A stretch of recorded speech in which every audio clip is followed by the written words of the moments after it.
Hello guys, तो PCM की answer की आ चुकी है। ऑब्जेक्शन रेस का ऑप्शन खुल चुका है 3 दिन के लिए, 22, 23 और 24 3 दिन के लिए आप ये सारी प्रक्रिया कर सकते हो। तो चलिए देखते हैं किस तरह से हमें लॉगिन करना है और चेक करना है। सबसे पहले महासीटी.org पे आ जाना है, ये अपना वेबसाइट है। वेबसाइट पे आने के बाद यहाँ पर आपको दिखेगा सिटी में 25 26। ओके, यहाँ से लॉगिन हो जाएगा। कभी कभी ये साइड से लॉगिन नहीं हो रहा है, इसलिए मैं ये साइड का बता रहा हूँ। ये लॉगिन हो गया। लॉगिन होने के बाद आपको जाना है ऑब्जेक्शन ट्रैकर में। तो चलिए मैं आपको दिखाता हूँ किस तरह से हम चेक कर सकते हो। तो ये एक स्टूडेंट का लॉगिन मैंने किया हुआ है। ओके, फिर ऑब्जेक्शन ट्रैकर पे क्लिक करेंगे। ऑब्जेक्शन ट्रैकर पे क्लिक किया, पीसीएम पीसीबी 2 ऑप्शन दे रहा है। बच्चे ने दोनों एग्जाम दिया था, इसलिए दोनों दिख रहा है। ठीक है, तो हमें पीसीएम का चेक करना है। पीसीएम में क्लिक करेंगे तो इस तरह से पूरा ये क्लियर होता है। ये पूरा एकदम स्क्रीन पे लिख के आता है भाई सारे रूल रेगुलेशन है। सर रूल रेगुलेशन क्या है? सर बता दो। रूल रेगुलेशन यही है कि भाई 3 दिन के अंदर आपको ऑब्जेक्शन लेना है किसी क्वेश्चन में, तो ले सकते हो। ओके, कौन कौन से क्राइटेरिया से ले सकते हो मैं वो भी बताऊंगा आपको। तो फिलहाल ये है 1000 रुपीज पे करके आप जो है ऑब्जेक्शन ले सकते हो पर क्वेश्चन। ठीक है, अब प्रोसीड करेंगे। प्रोसीड करने के बाद ये देखिए आ गया, ये स्टूडेंट का प्रॉपर क्वेश्चन और आंसर सब कुछ है इसमें। अब ये किसी शिफ्ट का है। ओके, आई थिंक ये 23 के शिफ्ट 2 का रहेगा। ओके, ठीक है। तो यहाँ पर देखिए अब ये फिजिक्स का क्वेश्चन है। क्वेश्चन का एक आईडी होता है जिसे हम लोग बोलते हैं क्वेश्चन आईडी।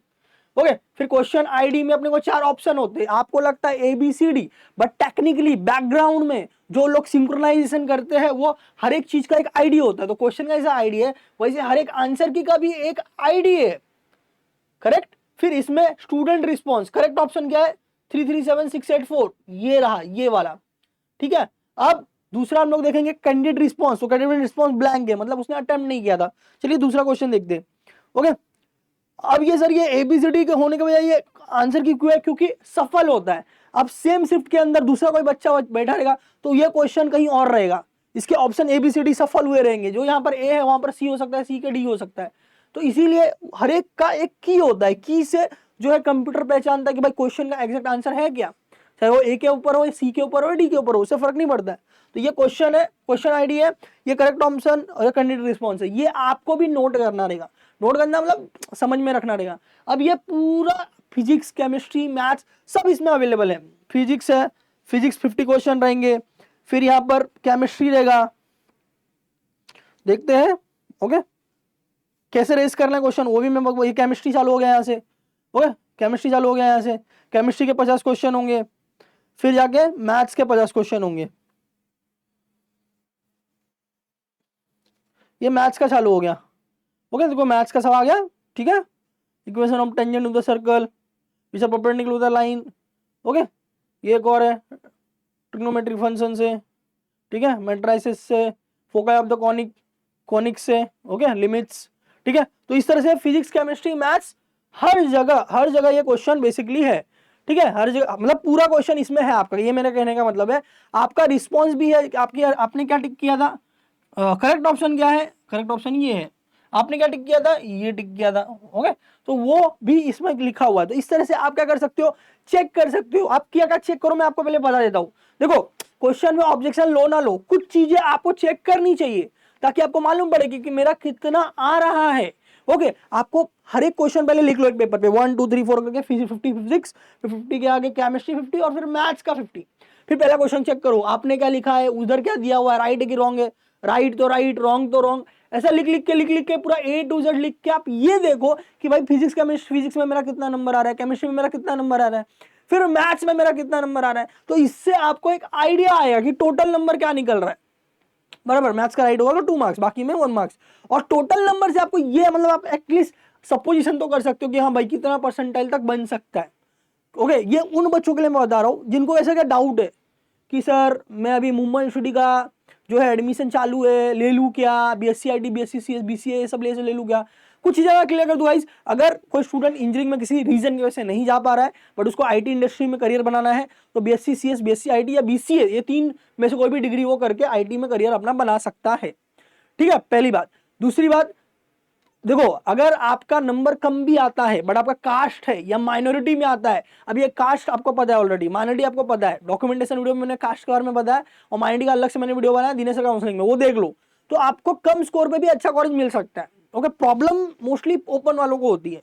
तो फिर भी आपको मैं लमसम आइडिया दे देता हूँ कि भाई कॉलेज मिलेगा नहीं मिलेगा क्या होगा, मैं लमसम छोटा सा शॉर्ट आइडिया दे देता हूँ। देखो, अगर आपका स्कोर 85 के ऊपर आता है तो आपको कॉलेज मिल जाएगा। ओके, टेक ब्रांच मिले ना मिले, ईएक्सटीसी तो आपको मिल जाएगा, ईएक्सटीसी में जाके भी आप करियर बना सकते हैं। ये मैं बता रहा हूँ मुंबई, पुणे और नागपुर लोकेशंस के लिए।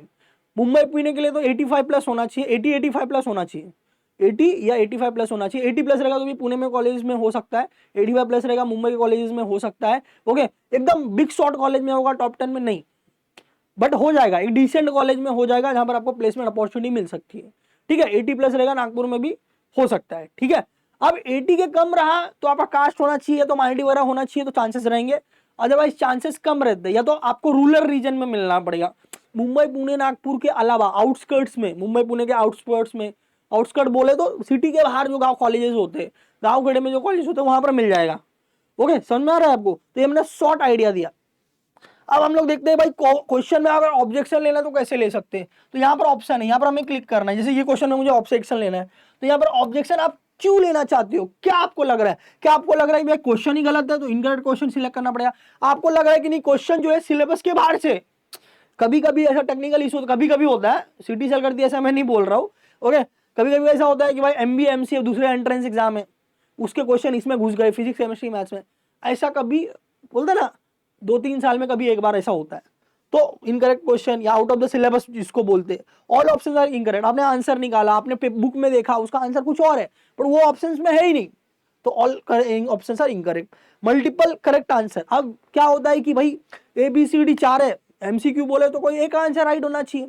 अब इसमें हो सकता है कि 2 ऑप्शन राइट हो जाए, तो ये केस में भी आप ऑब्जेक्शन ले सकते हो, क्योंकि एक ही क्वेश्चन राइट होना चाहिए, 2 कैसे? समझ में आ रहा है? 2 क्वेश्चन करेक्ट है तो किसी ने बी किया रहेगा, किसी ने सी किया रहेगा। फॉर एग्जांपल ABCD में BC आंसर है, ओके, किसी ने बी किया रहेगा, किसी ने सी किया रहेगा, मार्क्स किसको मिलेगा? या दोनों को मिलेगा? क्या मिलेगा? तो यहां पर आप लोग ऑब्जेक्शन ले सकते हो। मल्टीपल करेक्ट आंसर, इनकरेक्ट की, इनकरेक्ट की का मतलब क्या होता है? अभी ये इनकरेक्ट की जो है बहुत, ये जो है इनकरेक्ट की का मतलब बेसिकली क्या हो गया कि जैसे कि मैं आपको क्वेश्चन दिखाता हूं, ये क्वेश्चन है, ये ABCD बराबर। अब यहां पर दिया हुआ है करेक्ट ऑप्शन 336 337 684, ये वाला बराबर करेक्ट, डी वाला करेक्ट बोल रहा है वो सिस्टम।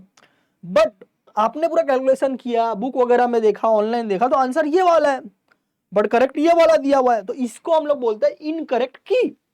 समझ में आ रहा है? तो आप इनकरेक्ट की अगर आपको लग रहा है तो भी आप ऑब्जेक्शन ले सकते हो, जो भी ऑप्शन है जो है ऑब्जेक्शन ले सकते हो। जैसे जो भी सिलेक्ट करना कर लो, फिर यहाँ पर लिखो आपको क्या लग रहा है। भाई इनकरेक्ट की है, आपने डी बोला है, आंसर बी आ रहा है, तो वो मल्टीपल करेक्ट आंसर है, वो लिखो कि भाई नहीं दो ऑप्शन ये करेक्ट है। ओके, या क्वेश्चन गलत है तो वो लिखो भाई ये क्वेश्चन गलत है, मैंने ये बुक में या ये वेबसाइट पर चेक किया, और उस बुक का फोटो वगैरह PDF बना के आप यहाँ पर चूज फाइल क्लिक करके अपलोड कर सकते हो। बुक का रेफरेंस दे दो, आप बुक से ले रहे हो या किसी वेबसाइट से आपने चेक किया।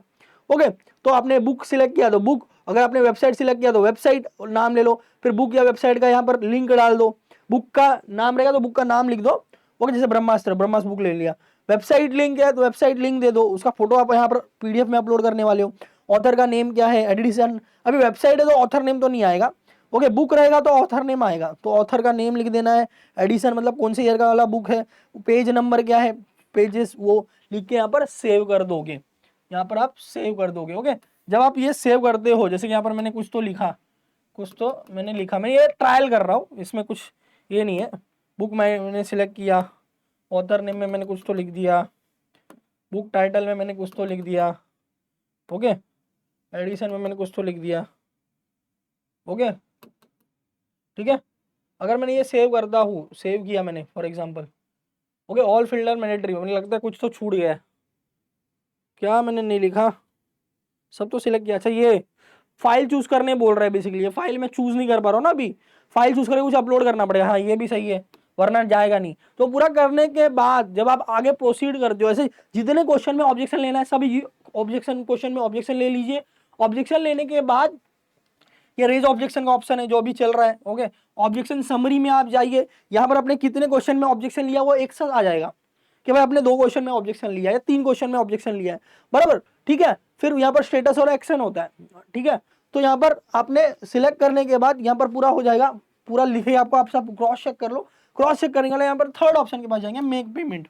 तो यहाँ पर हमने ऑब्जेक्शन लिया नहीं, इसलिए नो ऑब्जेक्शन फॉर पेमेंट दिखा रहा है, बट जब आप ऑब्जेक्शन लेंगे तो वो काउंट करेगा, भाई 2 ऑब्जेक्शन है, 2 इंटू 1000 2000 रुपीज, 3 इंटू 1000 3000 रुपीज, तो ऐसा सिलेक्ट करके आएगा, फिर आप वो पेमेंट करेंगे, पेमेंट करने के बाद ऑब्जेक्शन कंप्लीट होगा। ये कब तक कर सकते हैं, ये आप 24 तक कर सकते हैं, उन्होंने कोई टाइमिंग नहीं दिया है, तो 24 को रात को 12 बजे तक कर सकते हैं, बट आप 23 24 को शाम तक ही करने का ट्राई करो। लास्ट मोमेंट पे हो सकता है वेबसाइट वगैरह क्रैश हो, तो इन्होंने तो रेट दे दिया, नहीं हुआ तो आपकी गलती हो जाएगी, समझ रहे हो आप।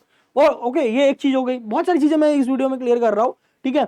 दूसरा मैं ये क्लियर करना चाहता हूँ कि देखो गाइस, ये जो स्कोर आ रहा है परसेंटाइल अभी निकलेगा, रिजल्ट आएगा 5-6 जून या 10 जून के आसपास, तो अपने को एग्जैक्ट क्लैरिटी मिलेगी, फिर जो है अपना एडमिशन प्रोसेस वगैरह स्टार्ट होगा, ठीक है। अब ये आपने चेक कर लिया कि किस तरह से अपने को पूरा ये प्रोसेस करना है, ठीक है। तो हम लोग ने इसके ऊपर भी डिस्कशन कर लिया, ऑब्जेक्शन भी ले लिया। अब देखो किसी स्टूडेंट को ऐसा है कि सर मुझे डिटेल चाहिए इंजीनियरिंग के एडमिशन वगैरह का, ठीक है, तो दिनेश सर काउंसलिंग अपना यूट्यूब चैनल है, दिनेश सर काउंसलिंग अपना यूट्यूब चैनल है, ओके, ये न्यू यूट्यूब चैनल है जिसमें हम लोग काउंसलिंग से related he A to Z चीजें हम लोग डालते हैं।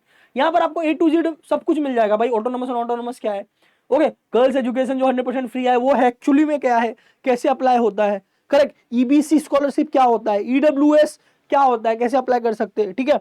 फिर यहाँ पर देख सकते हो सीट डिस्ट्रीब्यूशन कैसे होता है कॉलेजेस का, बट TWS क्या होता है, ये ओपन का कौन सा स्कॉलरशिप है, यहाँ पर लिखा है 80% फीस माफ कैसे होगा।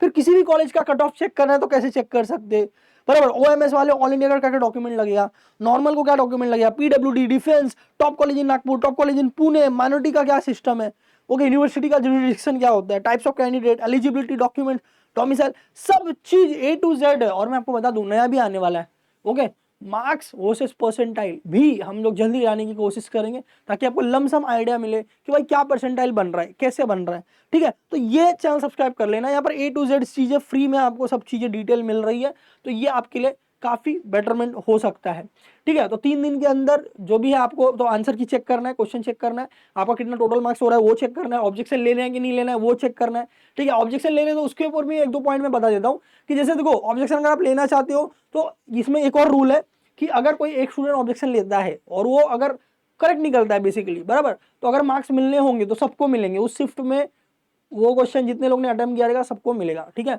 तो अगर आप 2-4 फ्रेंड हो, अगर आप समझ लो ऑब्जेक्शन लेना है किसी क्वेश्चन वगैरह पे, 2-4 फ्रेंड मिलके भी आप ले सकते हो अगर सेम शिफ्ट वाले हैं तो, ठीक है गाइस, ओके। तो ये सारी चीजें हो गई, ये सारी A to Z हमने क्लैरिटी आपको दे दी। ऐसे ही आप चैनल पे बने रहो, दिनेश सर लाइव स्टडी पे तो बने हो, काउंसलिंग चैनल पे भी आ जाओ और सारा इन्फॉर्मेशन एकदम खुद का एकदम बोलते हैं ना डिटेल ज्ञान ले लो और काउंसलिंग में एक्सपर्ट बन जाओ, ताकि आपको A to Z चीजें पता होनी चाहिए, ओके, ठीक है। और बहुत सारे कॉल या मैसेजेस आपको कॉलेज से आ रहे हैं, प्रोविजनल एडमिशन ले लो वगैरह आ रहा है, रिजल्ट नहीं आया उसके पहले ही आ रहा है, तो आप समझ जाओ, मतलब समझना चाहिए आपको, आप ऑलरेडी इतने मैच्योर हो चुके हो, आपको सीटी के ऊपर भरोसा रखना चाहिए, ओके। और सीटी का रिजल्ट आने तक वेट करो, नॉर्मल कैप प्रोसेस के द्वारा जाओ, आपको अच्छे कॉलेज मिलेंगे, रादर देन किसी भी कॉलेज से कॉल आ रहा है, हेलो मैं XYZ कॉलेज से बोल रहा हूँ, आपका सीट बुक कर लो, बाद में नहीं रहेगा जगह। आप मेरा स्कोर नहीं जानते हो, मुझे नहीं जानते हो, तो कौन से बेसिस पे मुझे एडमिशन दे रहे हो, ये लॉजिक आपके दिमाग में आया कि नहीं आया, ये लॉजिक आना चाहिए, समझ में आ रहा है, ठीक है। तो आप जो मैं बोलना चाहता हूँ समझ जाओ, मुझे डायरेक्टली नहीं बोलना पड़ेगा, ओके। तो मिलते हैं अगले वीडियो में, ऑल द बेस्ट गाइस।